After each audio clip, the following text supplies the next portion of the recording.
Hier, nous avons discuté, le Rambam des lois de royauté, chapitre 11, où il rapporte que la croyance en Mashiach, elle est fondamentale. Mashiach, lui, va restaurer la royauté, le royaume du roi David. Il va réinstaurer les lois du Beth Amikdash, les offranses, Shemitah, Yoval, et pour cela, il rapporte 3 preuves de la Torah, en disant que celui qui renonce, qui renie cela, renie toute la Torah. Premier verset, je vais vous ramener, je vais vous délivrer et vous ramener en Eretz Israël. La prophétie de Bilam, avec tous les détails que le Rambam décrit, que le Rabbi pose, pourquoi est-ce que c'est nécessaire de nous expliquer que ceci est par rapport au roi David et au Mashiach à la fin. Et la 3e preuve, la ville de refuge, que le Rabbi pose la question pourquoi est-ce qu'on a besoin de 3e preuve, et si nous avons besoin d'une 3e preuve, pourquoi est-ce que c'est une preuve séparée dans une autre halakha des 3 premières? Eh bien, regardons le début de l'explication. Dans les prochains halakha du Rambam, dans le chapitre 11, halakha Gimel, le Rambam dit la chose suivante. Ba'al ya'aleh al datra, ne pense pas que Mashiach va devoir faire des miracles, devra transformer le monde, devra faire la résurrection de mort, ou des actes similaires. Il dit non, en adavakar, ce n'est pas ça. C'est pas ça sa mission.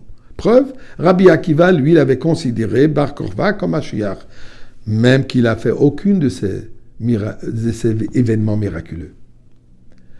Mais, tout ce qu'il faut savoir est que la Torah ne va pas changer. La Torah et toutes ses lois et tous ses détails sont éternels. On n'a pas le droit d'y ajouter, on n'a pas le droit de diminuer de ces mitzvot. Et là, le Rambam continue dans la halakha Dalet, il dit la chose suivante. V'im yamod melech mibet David. Quand un descendant de la royauté, de la dynastie de David viendra, quelqu'un qui est osek betorah, hogeh betorah v'osek b'mitzvot, quelqu'un qui est grand connaisseur de Torah, tous les aspects de la Torah, dans tous les secrets de la Torah, et il est une personne pieuse, méticuleusement fait tous les mitzvot, il va réussir à influencer le peuple juif à aller dans la voie de la Torah. Il va fortifier les brèches de l'accomplissement des Torah et mitzvot. Il va se battre la guerre divine. On peut le considérer comme le présumé Mashiach. Ensuite, s'il a construit le Beth Amikdash, tout le peuple juif il a réuni maintenant en Eretz Israël, là il est Mashiach Vadaï. Et ensuite, il va perfectionner le monde entier où l'humanité entière parlera du même langage. Le Rabbi pose la question sur ces 2 halachot. Le Rambam nous décrit ici qu'est-ce qu'il ne doit pas faire, qu'est-ce qu'il est et qu'est-ce qu'il doit faire.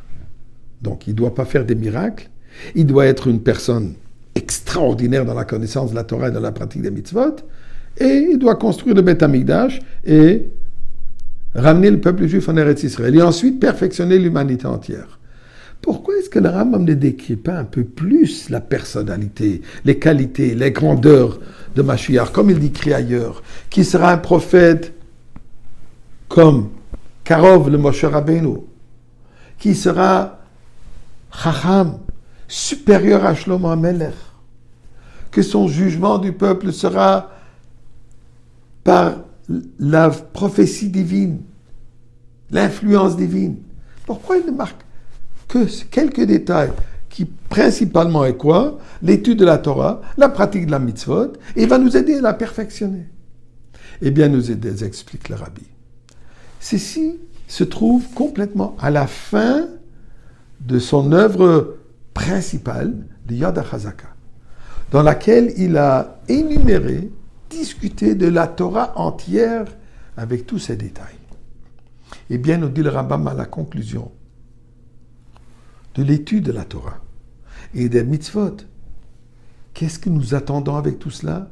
C'est le moment où on aura la Torah et les mitzvot à sa perfection.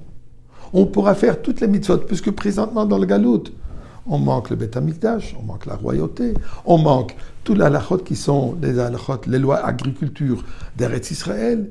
Quand est-ce qu'on aura tout cela? Au moment de la Géoula. Donc, nous dit le Rambam, la raison pour Mashiach, elle est pour avoir la Torah et mitzvot à sa perfection. Et pour cela, c'est ça ce qui est Mashiach. Cette personnalité de Mashiach, il représente la perfection de Torah et mitzvot. Il va nous aider à faire Torah et mitzvot. Et pour cela, d'abord, il nous rapporte la délivrance est une réalité, comme est dit dans la Torah Veshav et Shevutra. Les psukim de Bilam, qui parle du roi David, que lui, il a été le premier à construire le Beth Amikdash. Quand on a eu la perfection de la Torah, ceci va s'avérer aussi avec Mashiach. Finalement, un pas encore plus avant avec la ville de refuge, que là, on aura tout à la perfection. Que Dieu nous aide qu'on l'ait déjà aujourd'hui.